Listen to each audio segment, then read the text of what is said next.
가도록 하겠습니다. 전능하사 천지를 만드신 하나님 아버지를 내가 믿사오며 그 외아들 우리 주 예수 그리스도를 믿사오니 이는 성령으로 잉태하사 동정녀 마리아에게 나시고 본디오 빌라도에게 고난을 받으사 십자가에 못 박혀 죽으시고 장사한 지 사흘 만에 죽은 자 가운데서 다시 살아나시며 하늘에 오르사 전능하신 하나님 우편에 앉아 계시다가 저리로서 산자와 죽은 자를 심판하러 오시리라.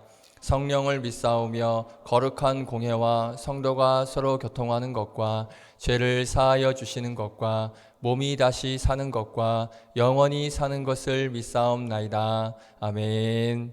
할렐루야. 할렐루야. 반갑습니다. 오늘 어린이 주일입니다. 어린이 주일이라서 보면 앞에 다 뗐네요. 다이자매 놔두지. 그랬어요? 네, 이쁘게 꾸몄었는데 오늘 어린이 주일이라 어린이틱하게 꾸몄습니다. 그래서 오늘 찬양 선곡도 어떻게 준비했냐면 우리가 어렸을 때 순수한 그런 믿음과 신앙으로 불렀던 찬양, 물론 지금 여러분들의 믿음도 순수하고 정직하겠지만 이따 설교 때도 나누겠지만 우리가 예전에 순수한 그런 믿음이었을 때 불렀던 찬양들을 한번 준비해 봤습니다. 이 시간에 함께 그 어린이 마음을 가지고 동심의 마음으로 함께 힘차게 박수치며 찬양했으면 좋겠습니다. 함께 찬양합니다.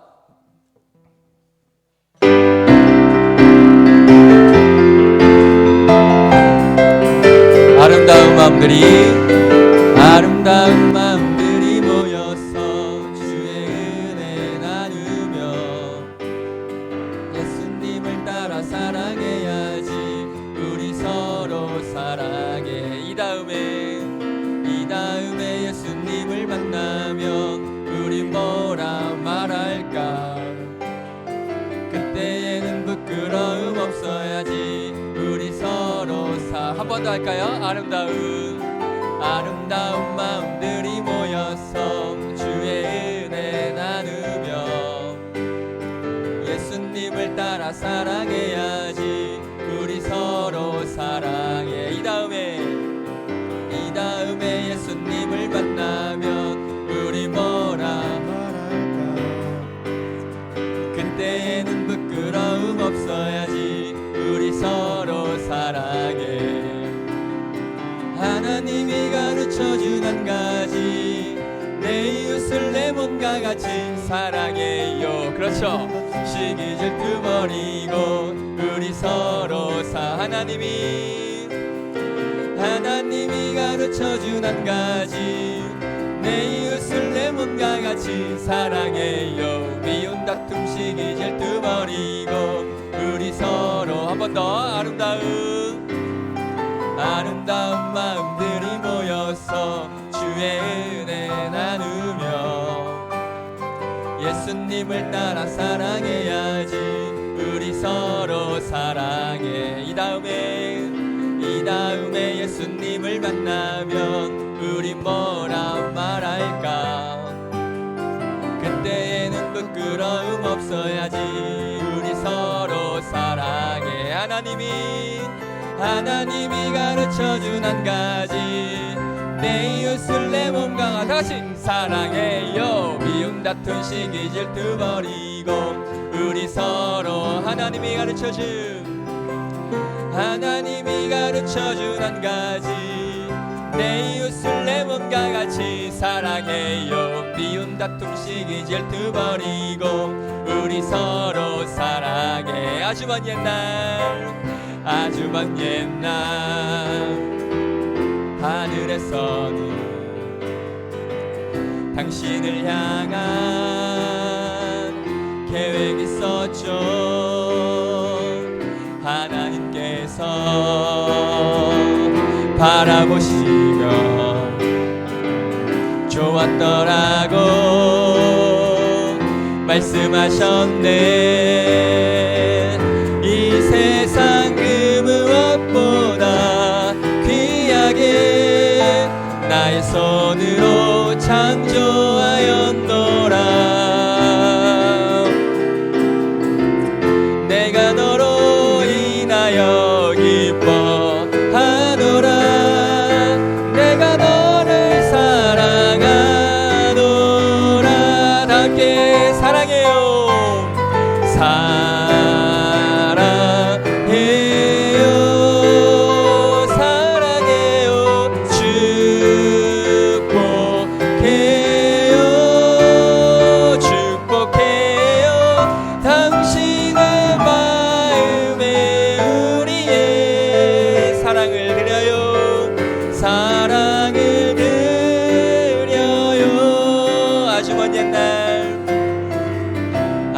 던 옛날 하늘에서는 당신을 향한 계획이 있었죠. 하나님께서 바라보시며 좋았더라고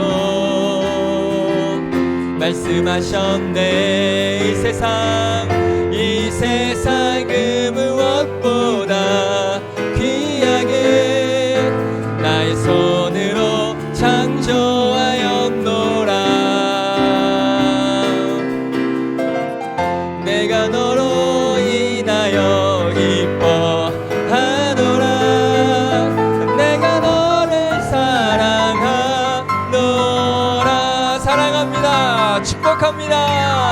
사랑해요. 다 함께 사랑해요. 축복해요.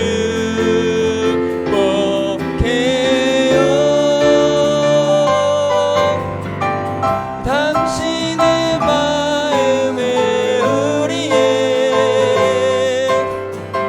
사랑을 드려요. 이 세상 그 무엇보다 이 세상 그 무엇보다 귀하게 나의 손으로 창조하였노라.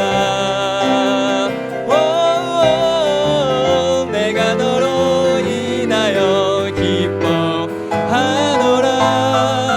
내가 너를 사랑하노라. 사랑해요. 축복해요.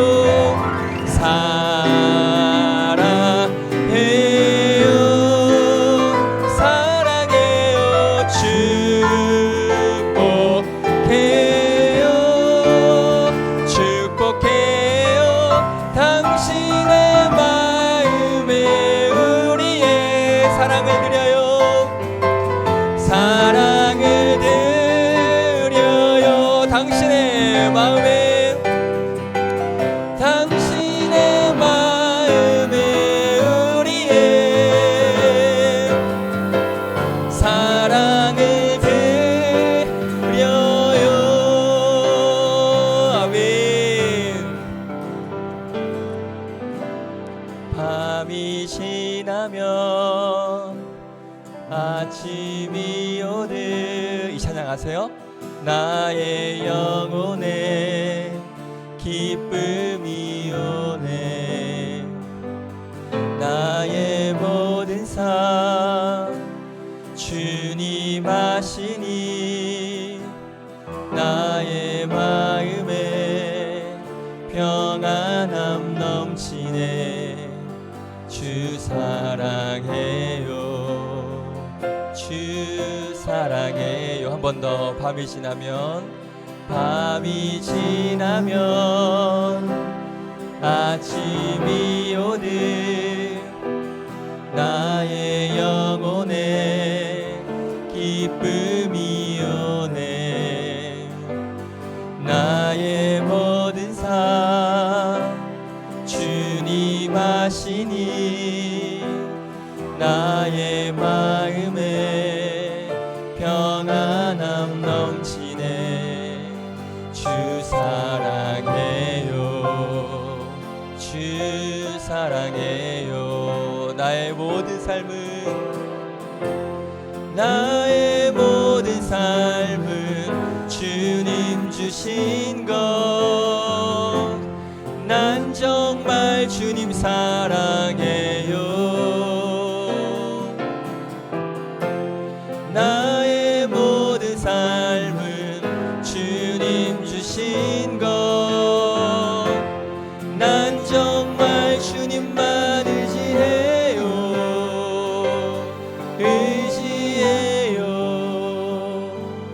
밤이 지나면 아침이 오듯 나의 영혼에 기쁨이 오네. 나의 모든 삶 주님 아시니 나의 마음에 평안함 넘치네. 주 사랑해요. 나의 모든 삶은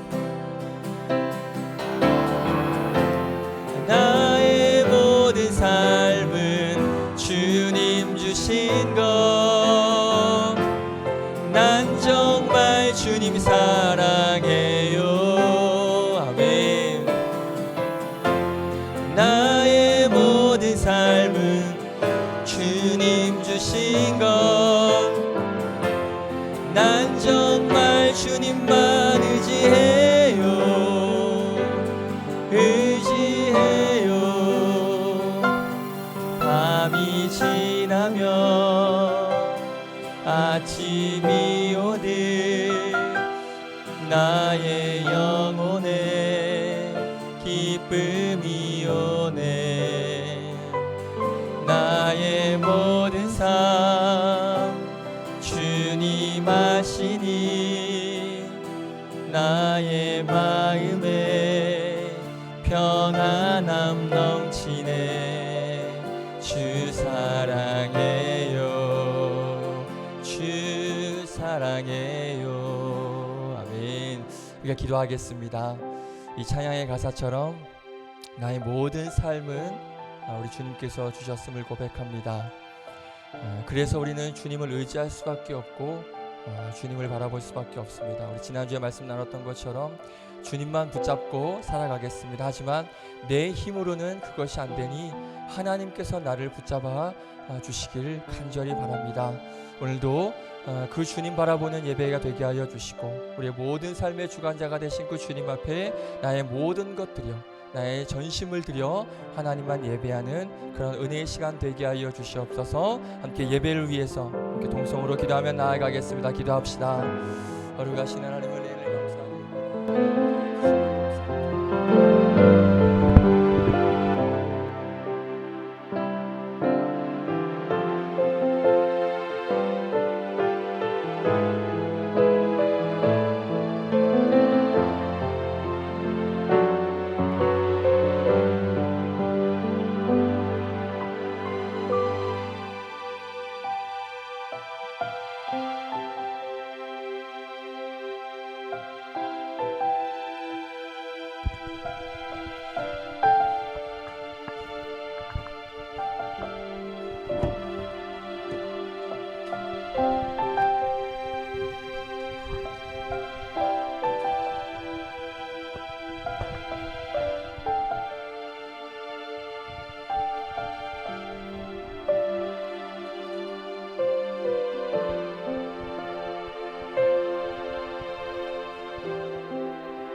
사랑이 많으신 하나님 아버지, 언제나 저희를 보호하여 주시고 또 이끌어 주심에 감사합니다. 주님의 은혜로 이렇게 또 한자리에 모여 예배드리고 찬양드리는 귀한 시간 가지게 되었습니다. 온전히 주님만을 위한 시간 되기를 바랍니다. 세상을 살아가는 가운데 오만한 마음으로 저희는 자기 자신의 능력과 가진 것들을 믿고 살아가려 하는 때가 많습니다. 저희의 마음을 붙들어 주셔서 죄를 지을 때마다 깨닫고 회개하게 하여 주시고 항상 주님만을 의지하고 기도로 간구하게 하소서. 가정의 달이 눈앞에 있습니다. 교회에서 있을 많은 행사들 무사히 마칠 수 있도록 주관하여 주시고 그 자리자리마다 하나님 아버지께 영광 돌리는 은혜로운 자리 되기를 간구합니다. 또한 가정마다 주님 안에서 화목하게 하여 주시고 믿음으로 굳게 서서 이전 세대에서 또 다음 세대로 이어지는 귀한 믿음의 가정들 되기를 기도합니다. 설교 말씀을 듣는 가운데 우리의 눈을 들어 보게 하시고 우리의 귀를 열어 듣게 하셔서 우리의 마음속에 주님의 말씀이 깊게 새겨지는 예배 시간이 되기를 바랍니다. 오늘 예배도 기뻐 받으시는 예배 되기를 바라오며 예수님 이름으로 기도드렸습니다. 아멘.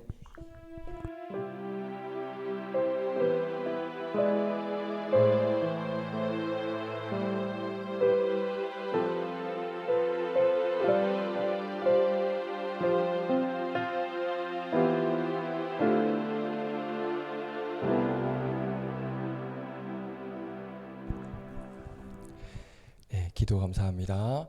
하나님 말씀 보겠습니다. 마태복음 19장입니다.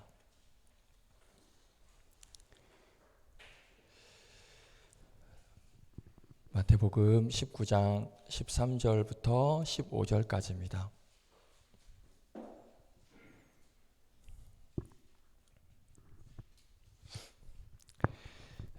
마태복음 19장 13절부터 15절까지 말씀입니다. 우리 세 구절 같이 한 목소리로, 큰 목소리로 읽도록 하겠습니다. 13절부터 읽겠습니다. 시작. 그때에 사람들이 예수께서 안수하고 기도해 주심을 바라고 어린 아이들을 데리고 오매 제자들이 꾸짖거늘 예수께서 이르시되 어린 아이들을 용납하고 내게 오는 것을 금하지 말라. 천국이 이런 사람의 것이니라 하시고 그들에게 안수하시고 거기를 떠나시니라. 아멘. 기도하겠습니다. 하나님, 오늘도 하나님께서 허락하여 주신 이 귀한 믿음의 자리에 또 우리를 불러주시고 초청하여 주심에 감사를 드립니다. 오늘도 마음을 다한 예배로 또 전심을 다한 예배로 주 앞에 올려드리오니 우리의 예배를 기쁘게 받아 주시옵소서. 이 시간 하나님께서 주시는 귀한 말씀을 듣고자 합니다.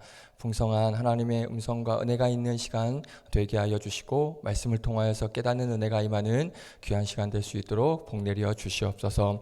부족한 종 세워주셨사오니 종의 자추는 감추시고 전하는 자 듣는 자 모두에게 동일한 은혜가 임하는 귀한 시간 될 수 있도록 은혜 더하여 주시옵소서. 감사드리며 예수님의 이름으로 기도드립니다. 아멘.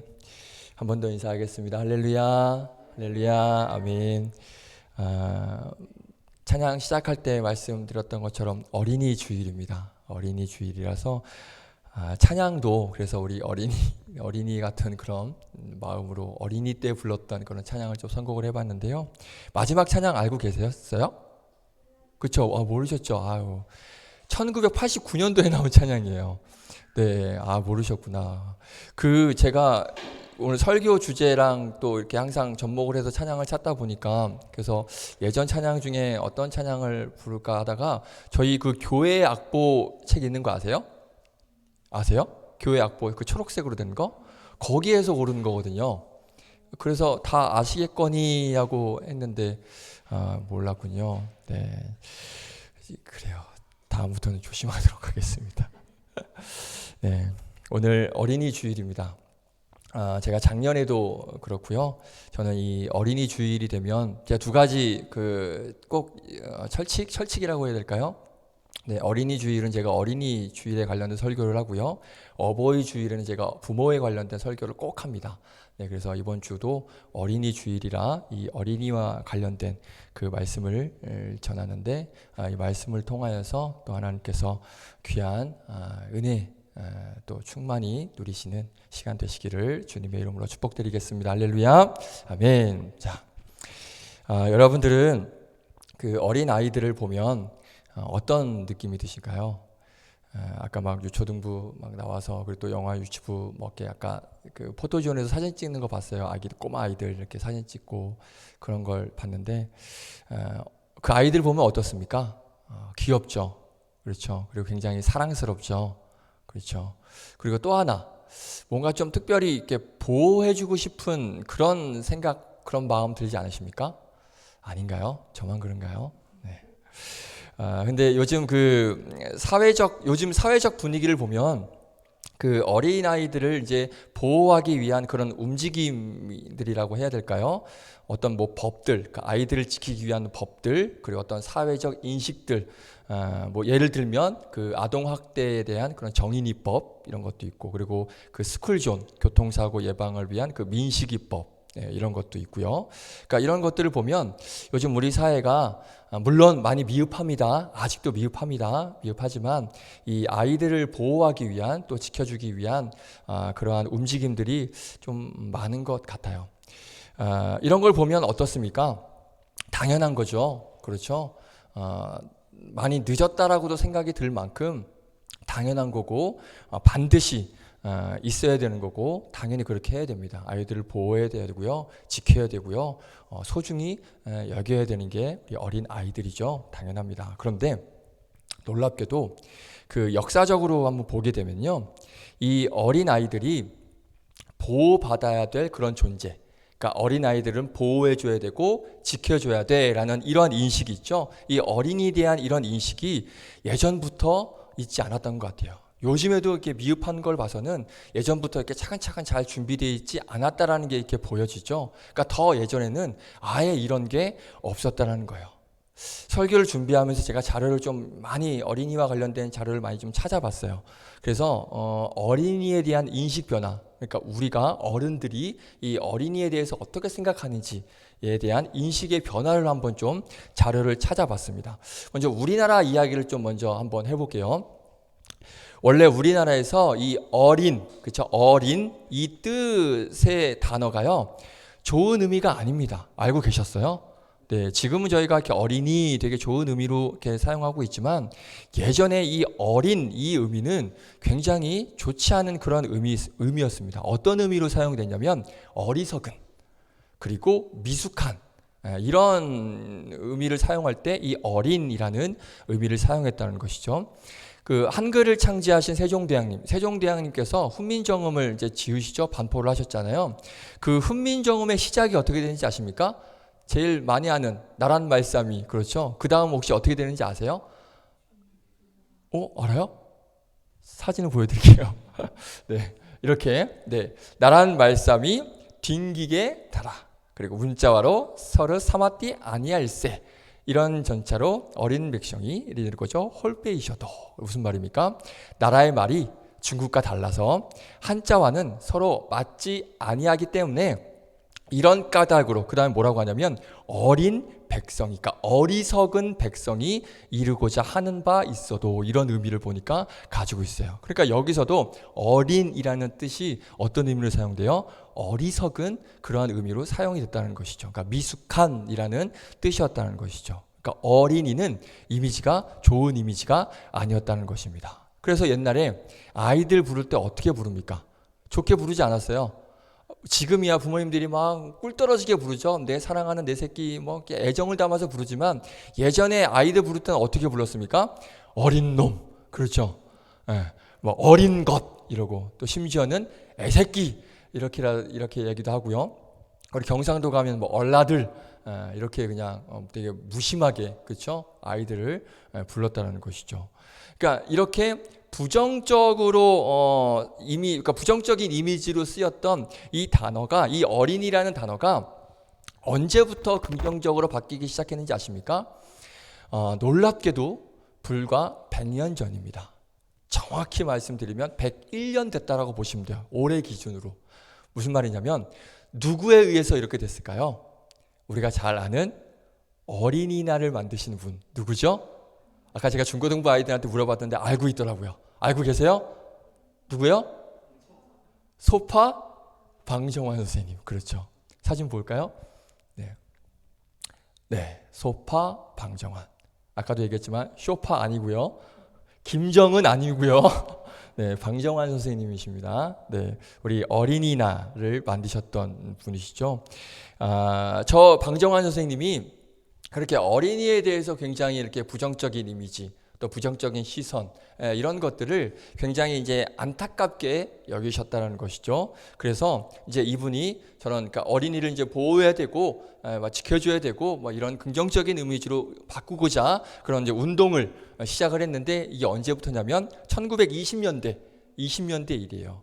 그래서 그 어린이날을 제정 운동을 하면서 이 어린이라는 단어를 긍정적인 의미로 우리가 사용을 하자. 그러니까 젊은 사람들을 뭐라고 부릅니까? 젊은이라고 부르잖아요. 그런 것처럼 어리니까 어리석다라는 그런 뜻 말고 그냥 어린이로 우리가 부르자. 그러니까 긍정적인 의미로 부르자라는. 그래서 아이들을 좀 존중해주자, 지켜주자, 보호해주자, 이제 이런 의미로 이제 바꾸자라는 그런 운동을 이제 하기 위해서 이 어린이날을 제정을 했죠. 보니까 올해가 101주년이에요. 어린이날 제정 101주년이 됐더라고요.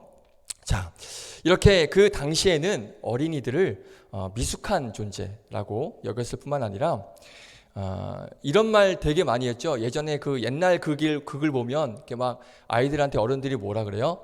애들은 가라 그러죠. 애들은 가라 막 이렇게 얘기를 해요. 그러니까 아이들이 전혀 존중받지 못했어요. 그러니까 물론 그러니까 아이들이 함께하면 안 되는 그런 뭐 상황에서 뭐 애들은 가라 뭐 보면 안 되는 이런 의미로 쓰여졌겠지만 그만큼 이제 아이들을 좀 많이 무시하는 인정하지 않는 그런 존중받지 못한 그런 사회적 분위기였던 것 같습니다.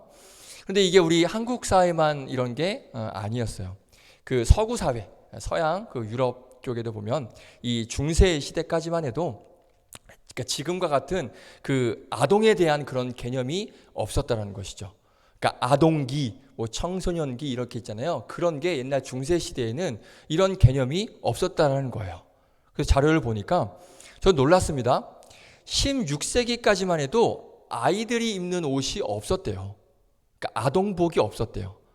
아이들 전용 옷이 없었다라는 것이죠. 그러다가 이제 17세기 돼서부터 이제 아이들이 입을 수 있는 옷, 그러니까 아동복이 이때부터 따로 나왔다 그래요. 저도 몰랐는데 자료 설교 준비하면서 자료 찾다 보니까 이런 사실을 또 알게 됐습니다. 그러니까 이제 그때부터 슬슬 조금씩 아이들이 조금이라도 좀 보호받고 사랑받는 그런 존재가 되어졌다는 것이죠. 자, 실제로 그 우리나라도 이렇게 좀 다시 한번 우리나라 이야기를 해보자면 우리나라 산업화 때까지만 해도 이 아이들에 대한 인식이 계속 말씀드리지만 뭐 사랑을 받고 존중을 받고 보호를 받는 그런 존재가 아니라 아이들이 어떻게 쓰였냐면 집안의 노동력으로 쓰였습니다. 그거 알고 계시죠? 아이들이 집안의 그러니까 생계를 책임지는, 그러니까 물론 부모님도 계시지만 아이들이 일을 해야 되는 그런 도구로 아이들이 사용이 됐다라는 거예요. 그렇게 여겨졌다라는 것입니다. 그러니까 자식들이 많으면 그 집안의 노동력은 어떻게 된 거예요? 굉장히 풍부한 거죠. 자식이 많으면, 왜 자식이 노동력이기 때문에 자식이 많으면 그 집안의 노동력은 뭐 엄청난 거예요. 그러니까 이런 측면으로 보자면 우리 담임 목사님 가정은 노동력이 어떻게 된 겁니까? 엄청 풍부하죠. 자녀가 되시니까 엄청 풍부한 거예요. 저 같은 경우는 이제 노동력이 아예 없는 거죠. 자녀가 없으니까. 자, 사진 한번 보여드릴게요. 네, 저게 뭔지 아세요? 제가 중고등부 아이들에게도 보여줬는데 18세기입니다. 18세기고요. 영국 그 산업혁명 당시에 일하는 사람이 어른들이 아니에요. 어린이들입니다. 어린이들. 그 네이버 검색창에 영국 아동 노동, 그러니까 영국의 아동, 그러니까 노동 아동 이렇게 치면 검색하시면 자료 엄청 많이 나와요. 그러니까 저렇게 아이들이 공장에서 일을 했어요. 저 나이 때는 공부를 해야 되는데 공부를 하는 게 아니라 저렇게 돈을 벌었습니다. 일을 했습니다. 다음 사진. 네, 저렇게 기계를 돌려요. 저게 어른이 아니에요. 애예요. 초등학생이에요.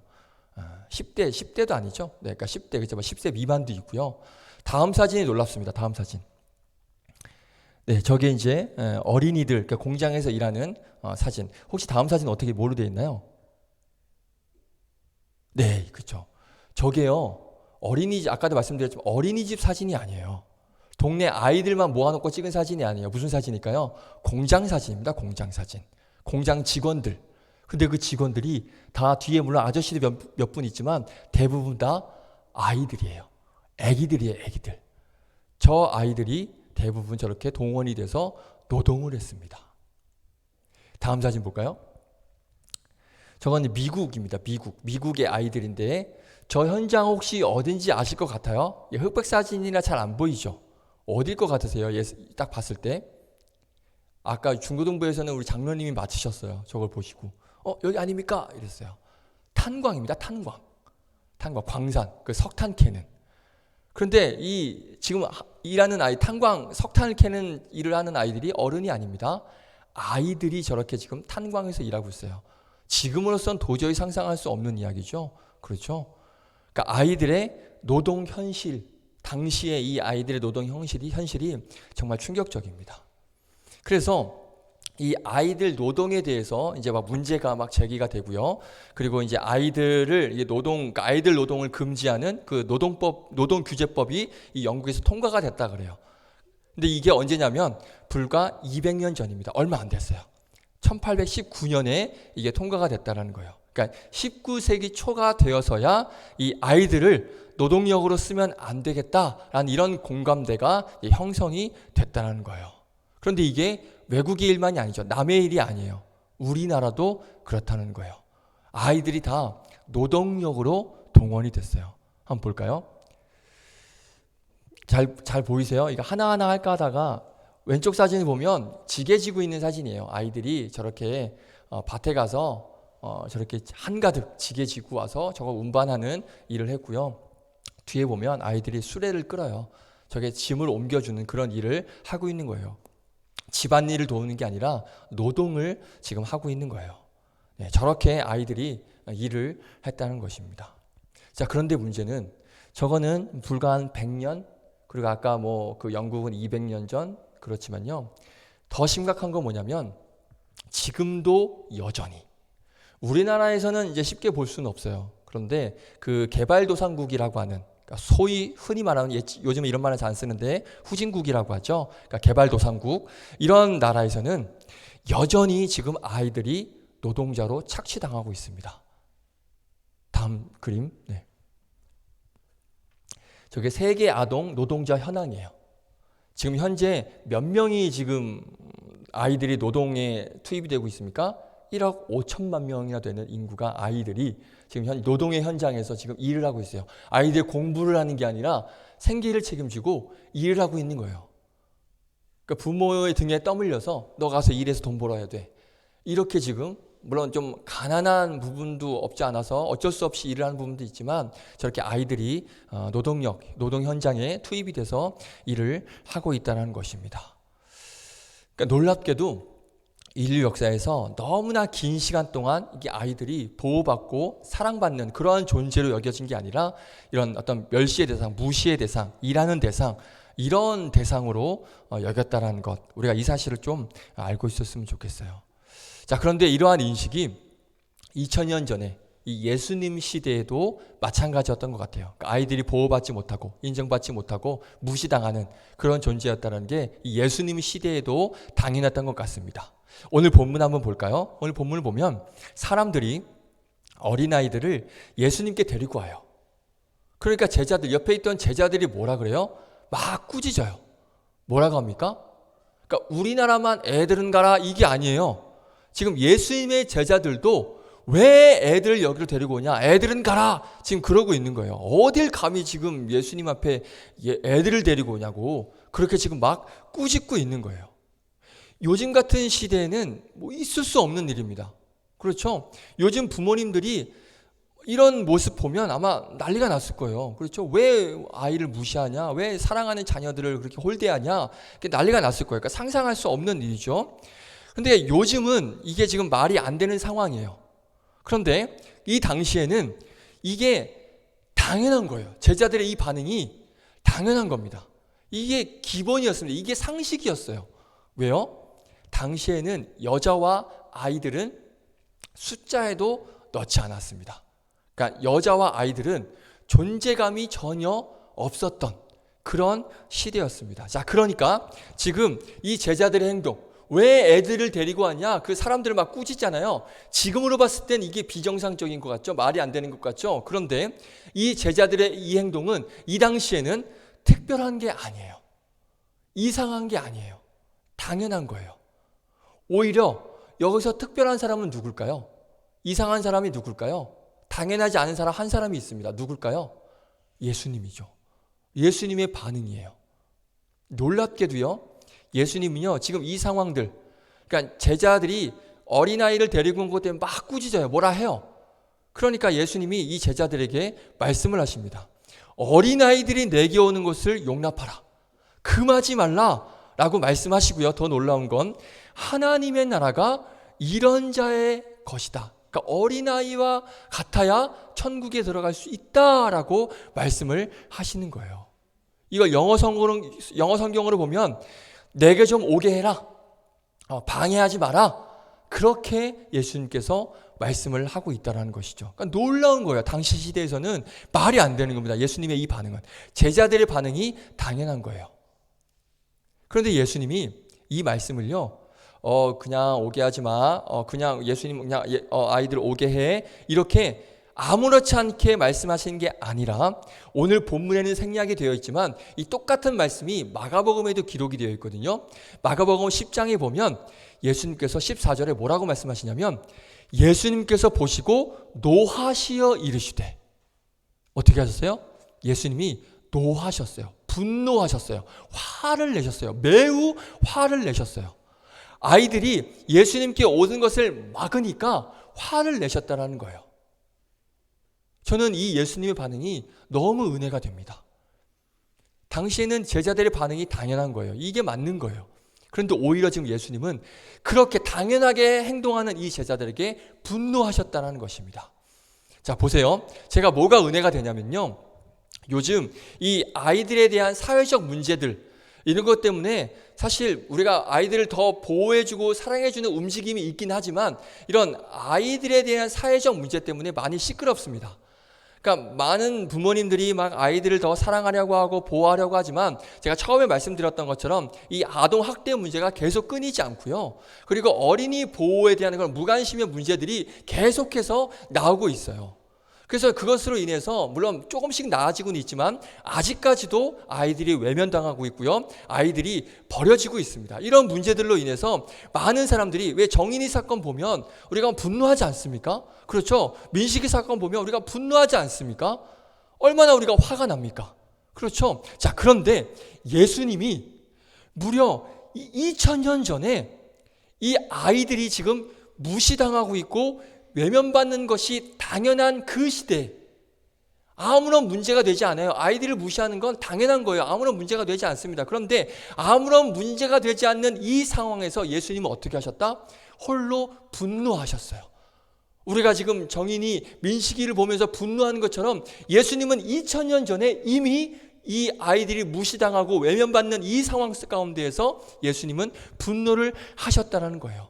요즘 이 시대에 행해지고 있는 어떤 사회적 문제에 대해서 예수님은 이미 2000년 전에 홀로 분노하시며 반응을 하고 계셨다는 것입니다. 아무도 분노하지 않았던 이 문제에 대해서, 당연한 것에 대해서 예수님은 홀로 분노하셨어요.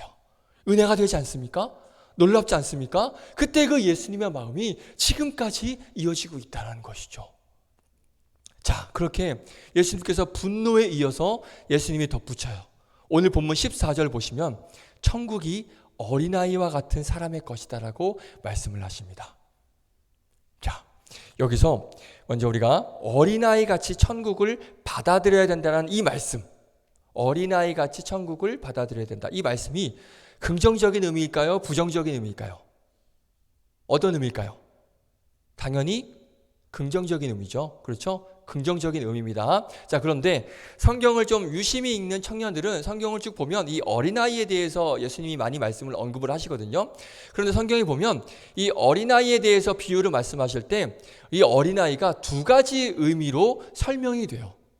한 가지는 긍정적인 의미로 사용될 때가 있고요. 그리고 매우 부정적인 의미로 설명이 될 때가 있습니다. 그래서 이걸 좀 우리가 먼저 구분을 해야 될 것 같습니다. 자, 먼저 그 부정적인 의미로, 그러니까 사용이 된 그 말씀들을 보면 이 어린아이와 같아야 된다, 뭐 어린아이와 같다라는 말을 할 때 어떤 의미냐면 그러니까 어떤 유치한, 그렇죠? 유치한 이런 부정적인 의미로 사용이 됐어요.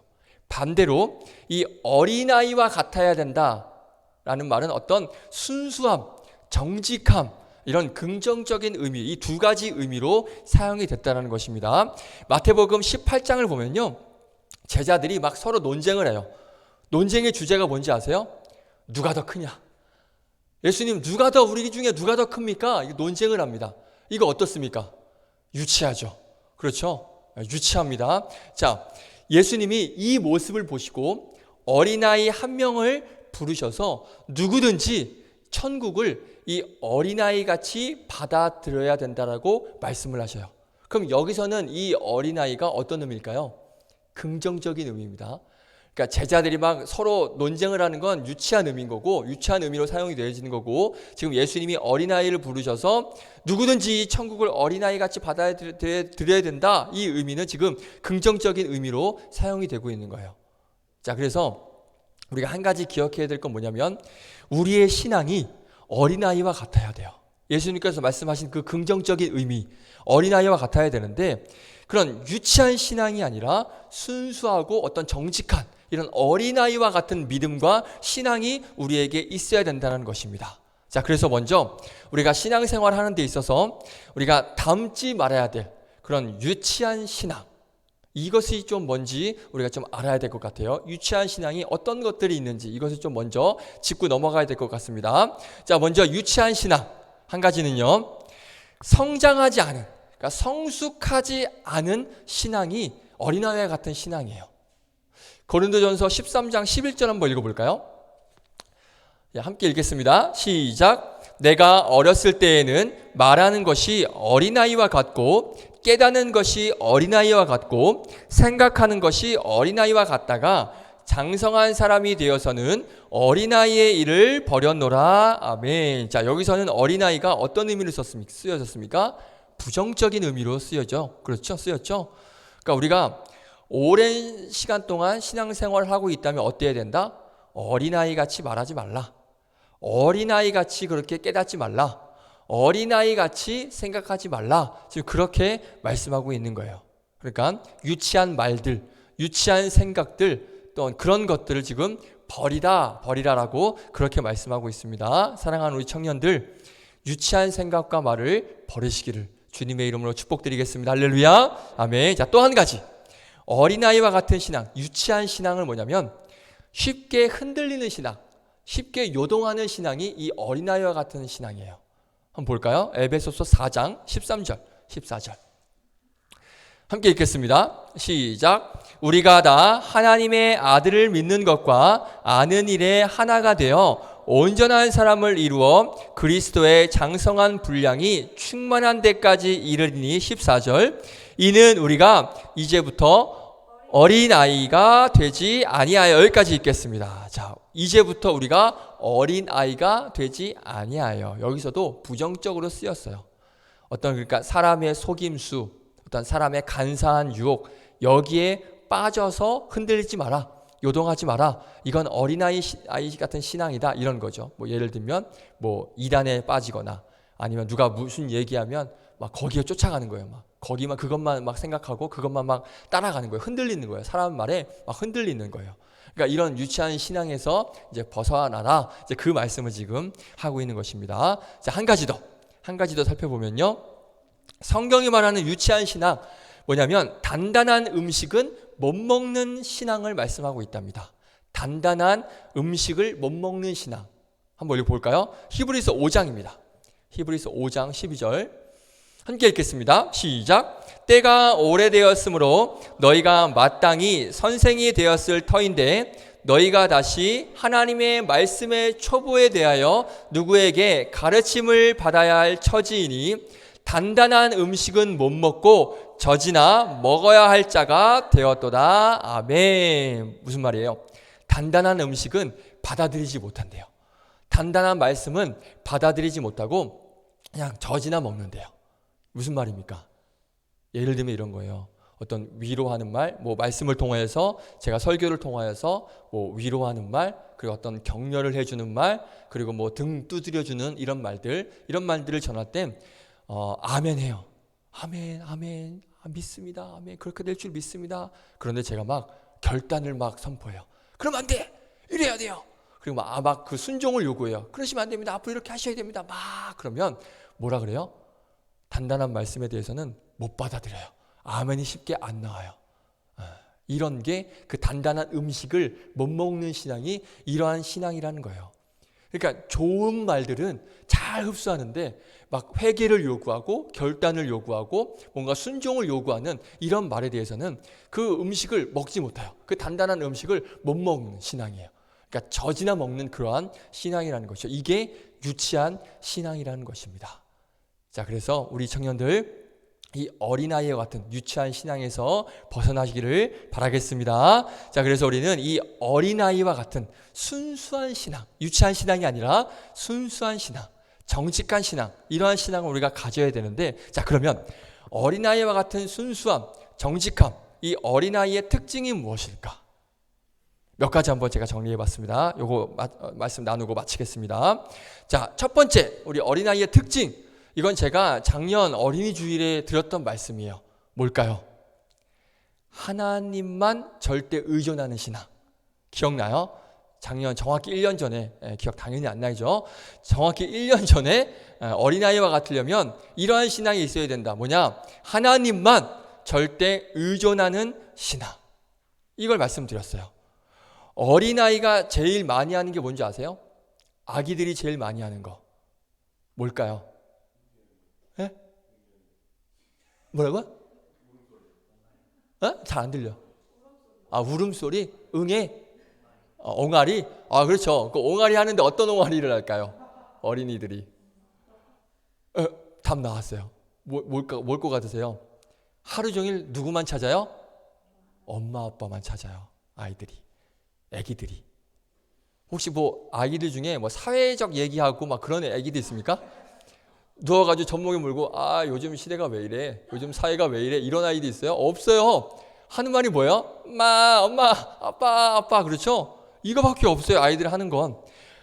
아이들은요 엄마 아빠만 찾습니다. 엄마 아빠밖에 찾는 게 없어요. 그렇죠? 말로 찾고 입으로 찾고요, 눈으로 찾습니다. 재미있는 영상 하나 보여드릴게요. 어떤 아이가 정말 아빠만 찾아요. 한번 볼까요?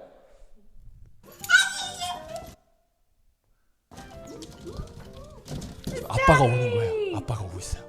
창문 밖으로. Waving to him? 아빠 온다 그러는 거예요. 아빠 왔어.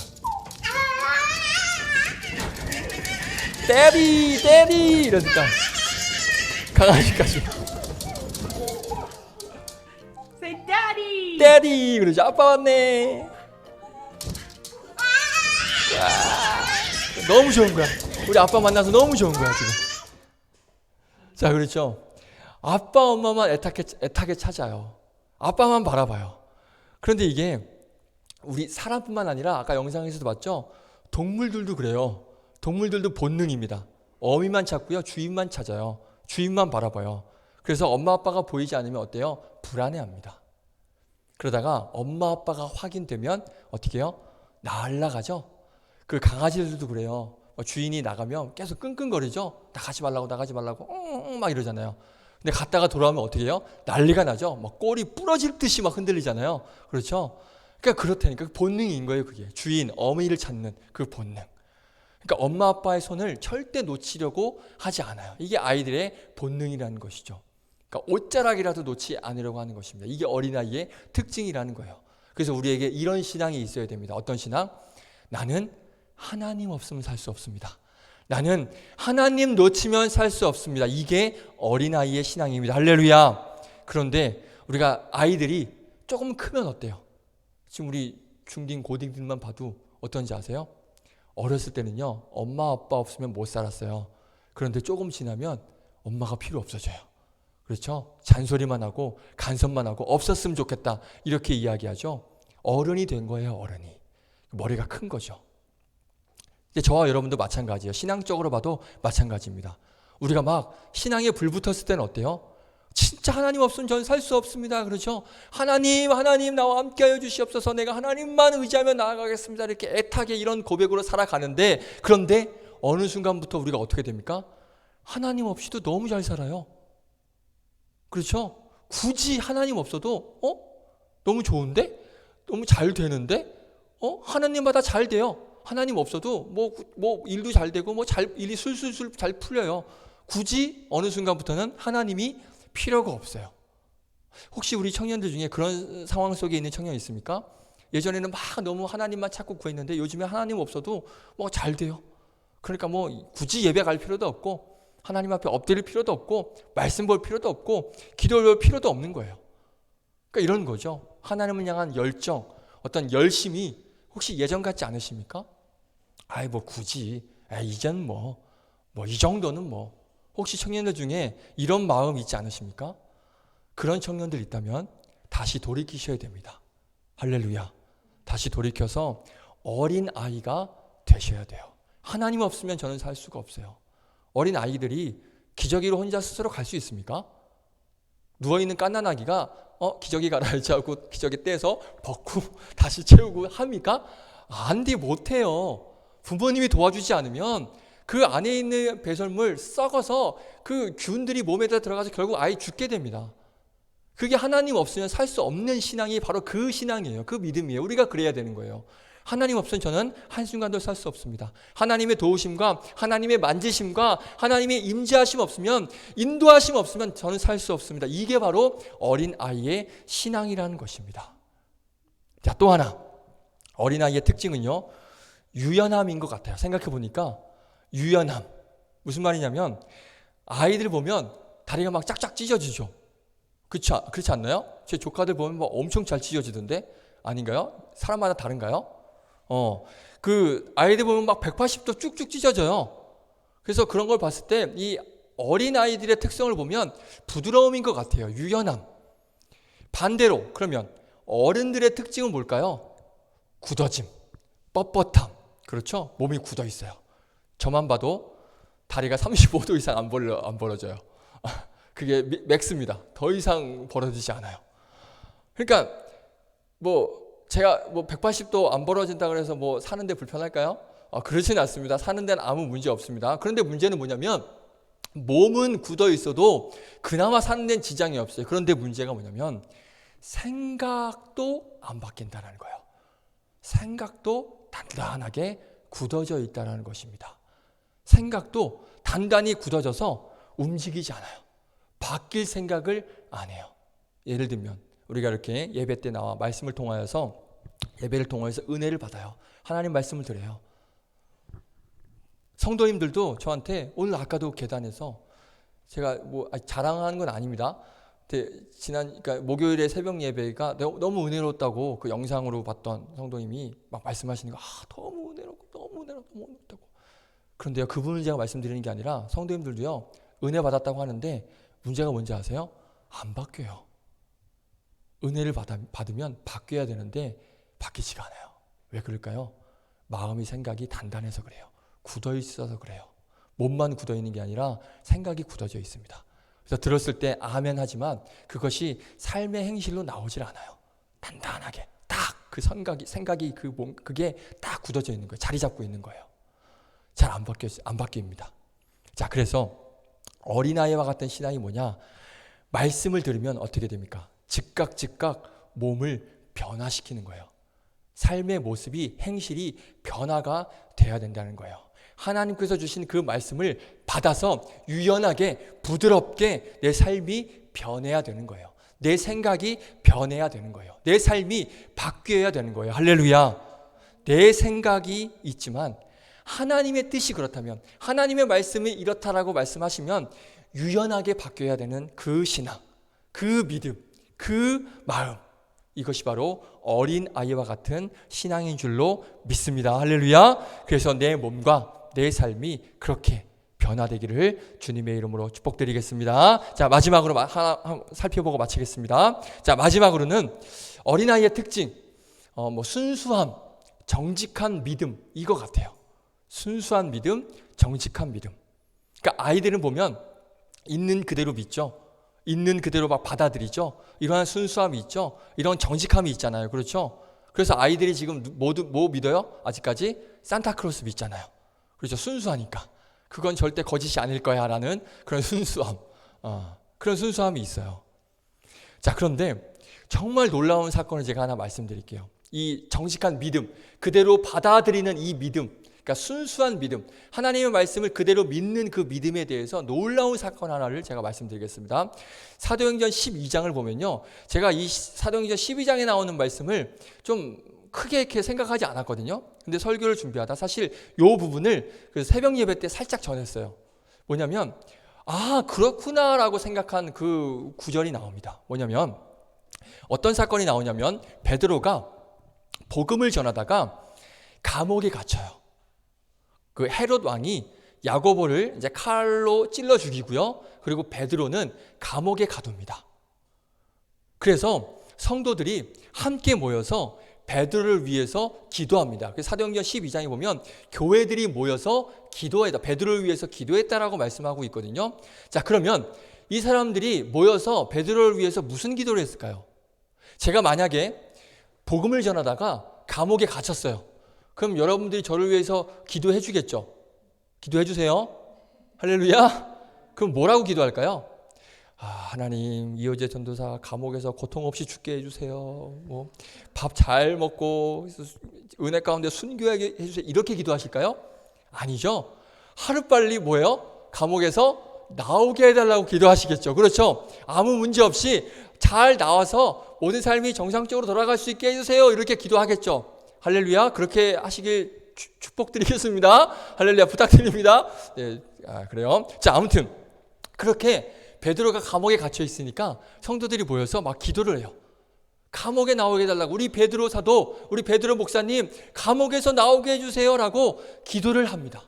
자, 그런데 하나님의 은혜로 천사를 보내셔서 베드로가 감옥에서 나오게 돼요.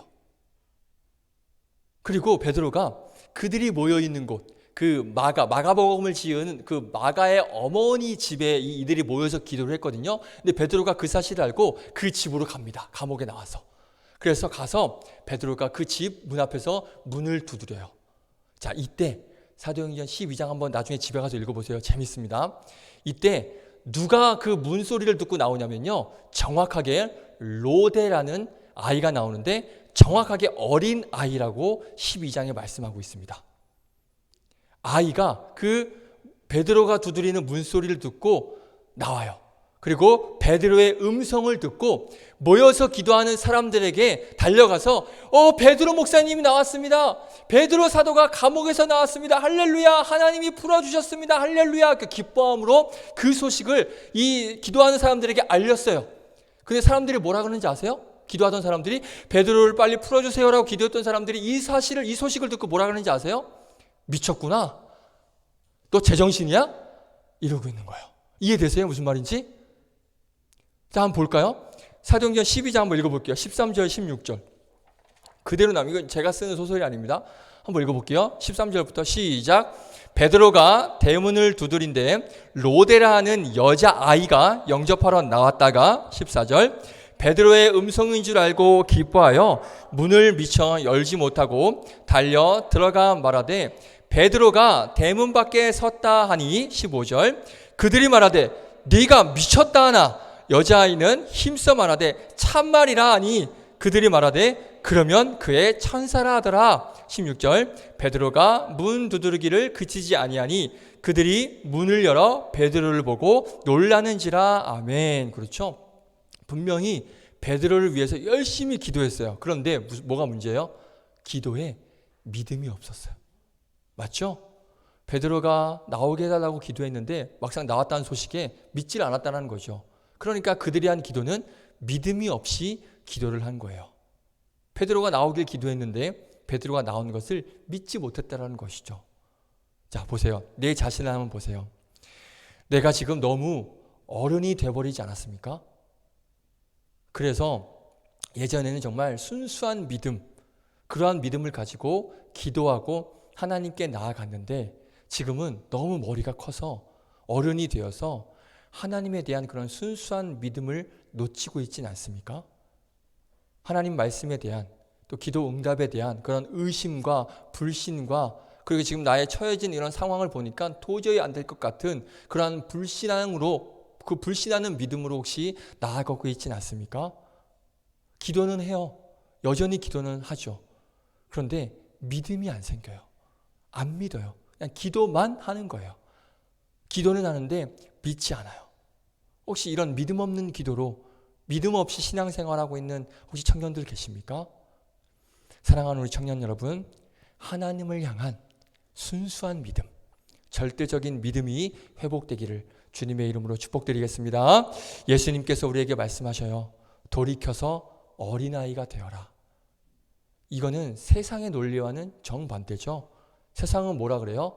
어른이 되라고 얘기하잖아요. 어른이 돼야지 왜 어린아이가 되냐 이렇게 얘기하는데 예수님은 완전히 정반대의 말씀을 하세요. 어린아이가 돼야 된다. 어린아이 같은 신앙으로 나아가라고 말씀을 하십니다. 말씀 뵙겠습니다. 어린아이가 부모에게 절대 의존되어 있듯이 하나님께만 의존하고 의지하는 그 하나님만 바라보는 믿음. 우리 아까 찬양했죠? 하나님만, 주님만 의지해요 찬양했잖아요. 그렇죠? 그런 믿음. 그리고 주님 말씀하시면 곧바로 순종하는 그런 유연하게 그 하나님 말씀을 받아들이는 그러한 믿음. 그 하나님을 향한 정직하고 순수한 믿음. 이렇게 어린아이와 같은 그런 믿음과 신앙이 회복되시는 그런 우리 사랑하는 청년들 되시기를 주님의 이름으로 축복드리겠습니다. 함께 찬양하겠습니다. 우리 밤이 지나면 좀 어렵다고는 하지만 함께 찬양 한번 해볼까요? 어린아이와 같은 마음을 가지고 주님만 의지하겠습니다. 이 찬양으로, 이 고백으로 함께 찬양합니다.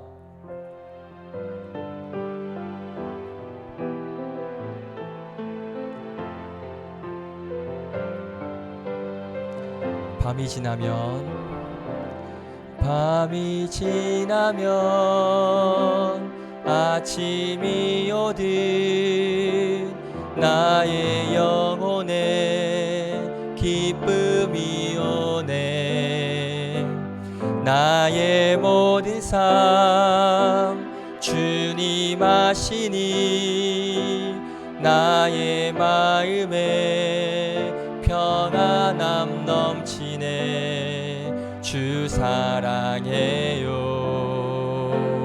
한 번 더. 밤이 지나면 아침이 오듯 나의 영혼에 기쁨이 오네. 나의 모든 삶 주님 아시니 나의 마음에 평안함 넘치네. 주 사랑해요. 주 사랑해요. 나의 모든 삶은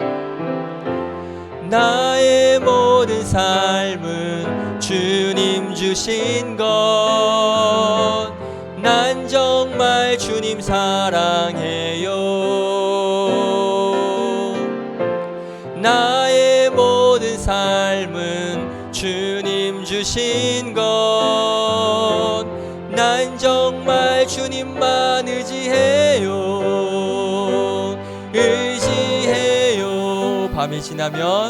밤이 지나면 아침이 오듯 나의 영혼에 기쁨이 오네. 나의 모든 삶 주님 아시니 나의 마음에 평안함 넘치네. 주 사랑해요. 주 사랑해요. 잠시 기도할까요?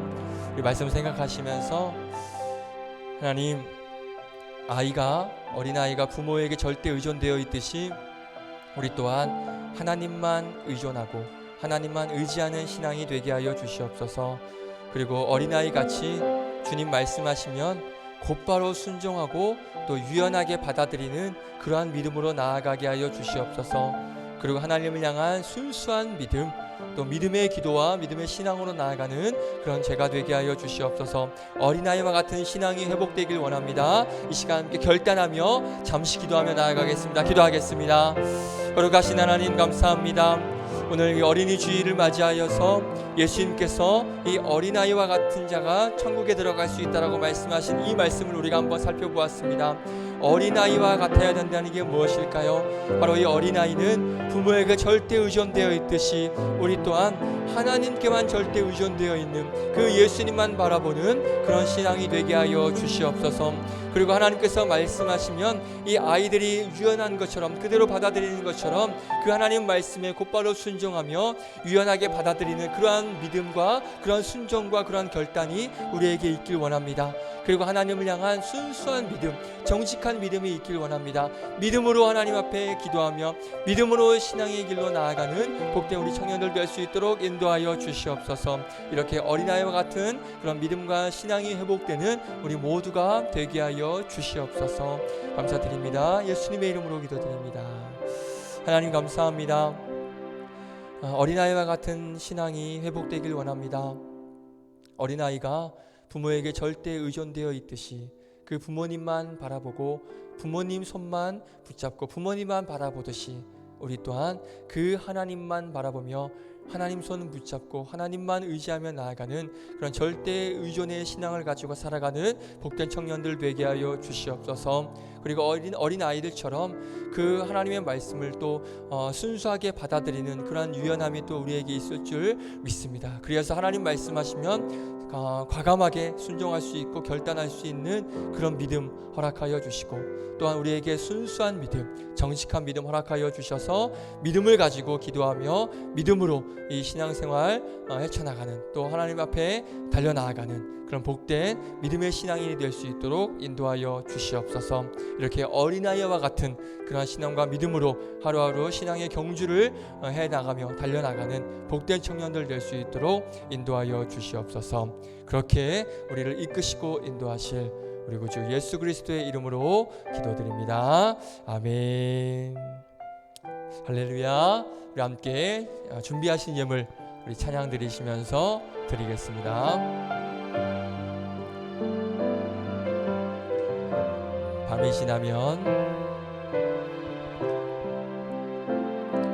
밤이 지나면 아침이 오든 나의 영혼에 기쁨이 오네. 나의 모든 삶 주님 아시니 나의 마음에 평안함 넘치네. 주 사랑해요, 주 사랑해요. 나의 모든 삶은 주님 주신 것. 난 정말 주님 사랑해요.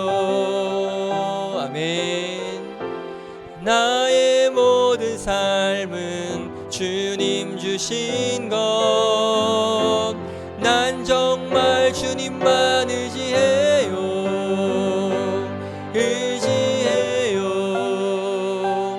밤이 지나면 아침이 오든 나의 영혼에 기쁨이 오네. 나의 모든 삶 주님 아시니 나의 마음에 평안함 넘치네. 주 사랑해요, 주 사랑해요. 아멘. 드려진 예물 위해 기도합니다. 11조 이주영 A 청년 드렸고요.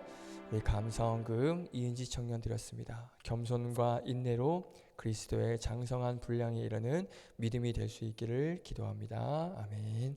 하나님, 오늘도 하나님 앞에 나와 믿음으로 예배하게 하시고 또 귀한 말씀을 통하여서 어린아이와 같은 그러한 믿음과 신앙이 회복될 수 있는 그러한 결단과 또 고백으로 나아갈 수 있는 은혜를 허락하여 주심에 감사를 드립니다.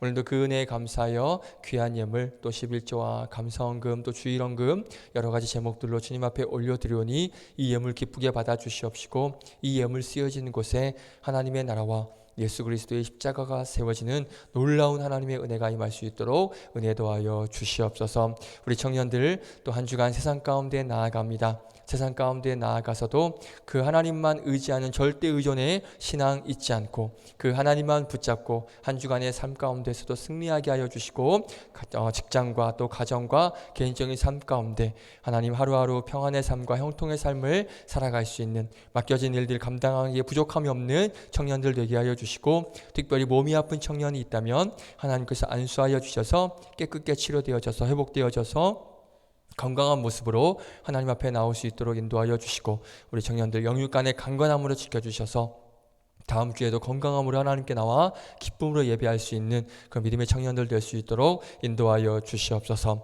하루하루 살아갈 때 신앙의 경주 믿음으로 잘 달려가는 그런 거룩한 믿음의 청년들 될 수 있도록 축복하여 주시옵소서. 감사드리며 예수님의 이름으로 기도드립니다. 아멘. 주기도문으로 마칩니다. 하늘에 계신 우리 아버지여, 이름이 거룩히 여김을 받으시오며 나라의 마옵시며 뜻이 하늘에서 이루어진 것 같이 땅에서도 이루어지이다. 오늘날 우리에게 일용할 양식을 주옵시고 우리가 우리에게 죄 지은 자를 사하여 준 것 같이 우리의 죄를 사하여 주옵시고 우리를 시험에 들게 하지 마옵시고 다만 악에서 구하옵소서. 대개 나라와 권세와 영광이 아버지께 영원히 있사옵나이다. 아멘.